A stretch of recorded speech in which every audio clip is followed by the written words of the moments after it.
Alright, so these first three questions, 47 through 49, have to do with, in a triangle, the three angles summing up to 180 degrees. And as a matter of fact, that is directly what 47 is about. A and B, those two are given to us in triangle ABC, and we want to be able to find the third angle, angle C. So we know that the sum of those three angles, A and B and C, they're going to total up to 180. So one way to get 180 degrees is a straight line, a straight angle. So if I just copy these two angles that I'm already given, A and B, onto, say, the left side of the straight line, everything that's left over is going to be angle C. So that's how we'll tackle that first one.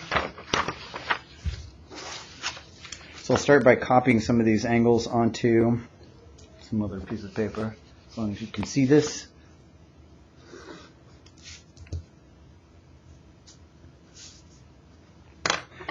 Right, so I'm going to use this compass setting. I'm going to check to see if it's the same compass setting on B as it is to A, because sometimes I don't do that for I don't even know why. Okay, so there's the one at B, and the one at A is not the same, so I'm going to go ahead and make it. Because otherwise, when I go to copy the angle, if I'm further away from that vertex A, I'm going to copy it incorrectly. I'm going to make the angle bigger than it actually is.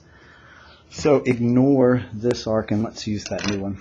I'm going to use this compass setting and make an arc that is basically a semicircle around that center point that I chose. It's going to be the vertex of both of these angles, the common vertex for both of those.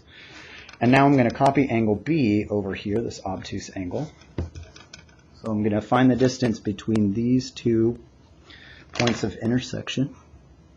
Put the point of my compass on the left-hand one, stretch the pencil till it gets to the right-hand one. And so let's transfer that down here to our new angle. Starting on the left-hand side, put the point of your compass, and the pencil is going to make a mark. And the more obtuse our angle is, the less reliable we are, because it's really kind of hard for us to see where these two arcs intersect. So I usually try to take the point of my compass and poke a little hole where it is. That way my pencil would actually go into it. So now I've exactly copied angle B on the left-hand side. Right beside it, I will copy angle A. And remember, I'm using this first arc here, the one that I made in pencil. So I'm going to measure the distance between these 2 points intersection.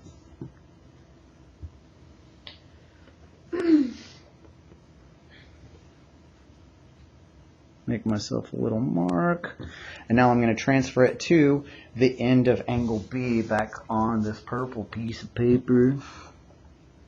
And put the point of my compass where I ended the first one. Pencil is going to make another arc, and it looks like it's going to be something super tiny here, where this is going to connect back to our common vertex point.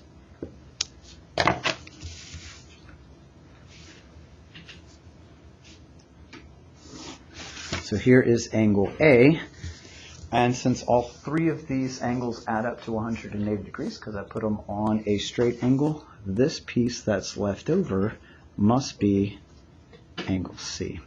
That's one way to do it.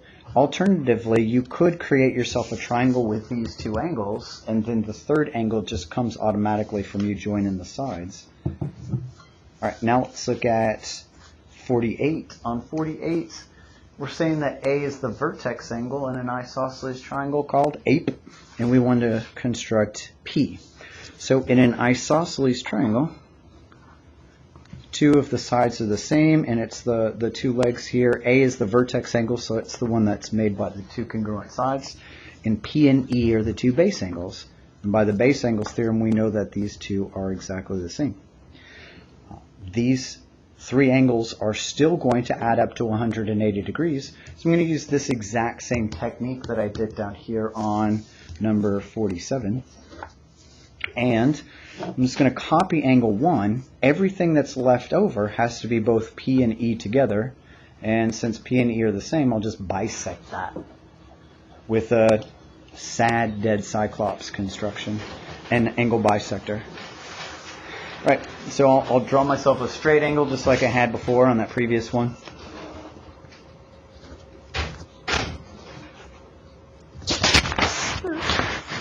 Make this so you can actually see it. Put myself a center point on here. And coming back to our angle A, I'm going to use that same compass setting that we had before. Stretching my compass from the center point, from the radius, the vertex A. Here we go. I'll transfer that to my new angle. Doesn't matter if I do it on the left side or the right side. Put the point in my new center point, and let's make ourselves half a circle. And in the same way that we did up here, let's copy angle A over here on the left-hand side. So I need to get that compass setting back. These 2 points intersection.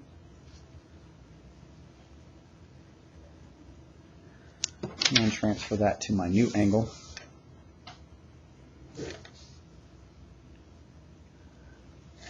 Okay, now where this hits, poke a little hole, use my straight edge, and connect that back to our vertex. Okay, so here's angle A. Everything that's left over, this obtuse angle, that has to be both P and E together, and by the Base Angles Theorem we know that those two are the same. So all I have to do is take this and bisect it, and both of the angles left over are congruent and they're equal to P and E. So whenever we do an angle bisector, we first find the sad face, which I already have here, and now we just need to find the dead guy's eye right up here. So I'll have to stretch my compass setting out a little bit bigger because you can see it would never intersect. Stretchy, stretchy, stretchy. Put my compass in the bottom intersection point, make a part of a arc on the top. Now let's do the same exact thing from the one that's on the left-hand side. Okay, so there is the sad, dead Cyclops. There's his eyeball. Just like before, I'll poke a little hole there. I can line it up pretty easily with my vertex on my straight edge. Okay, and it doesn't matter which one I pick because they're both exactly the same. I can say this is angle P, the one that I was looking for there, and then my angle E. Either one of those, it doesn't matter. Okay, now let's look back at number 49. 49 is also about an isosceles triangle. This one is AMD. This time A and M are the base angles. I'll sketch that thing out again. A and M are the base angles, which we know are supposed to be congruent to each other. We want to construct D, the vertex angle. So it's kind of us working the 48 one backwards. Now notice what I'm doing, what I did pretty much every step of the way on 47, 48, and 49. I didn't just dive right into the construction. I kind of thought the process out as like a little thumbnail sketch first, and then I can go down and do the actual construction, so I'll know exactly what I'm supposed to do. So back on this one, A and M are exactly the same. So I'll take my straight line again, and I'll just copy A twice, and everything that's left over has to be the vertex angle, which is angle D. Back here on my purple paper, number 49. We'll start with a straight angle, 180 degrees. And once again, let's copy angle A. I already have it up here, so I'll just copy it from this location. Get that original arc. And make a semicircle around the center point on my new line. And then I'll copy angle A over here on the left-hand side, but then I'm going to copy it twice because both of those base angles are exactly the same. Let me get this compass setting back between the 2 points of intersection and transfer that down to our new angle.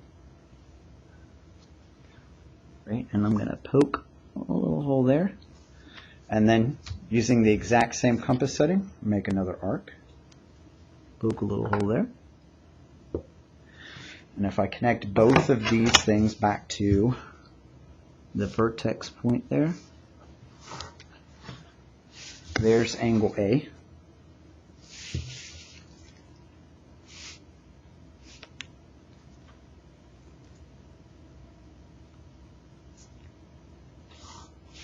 Here's angle M, and everything that's left over, it's right in the that angle there's angle B, the one that I mentioned.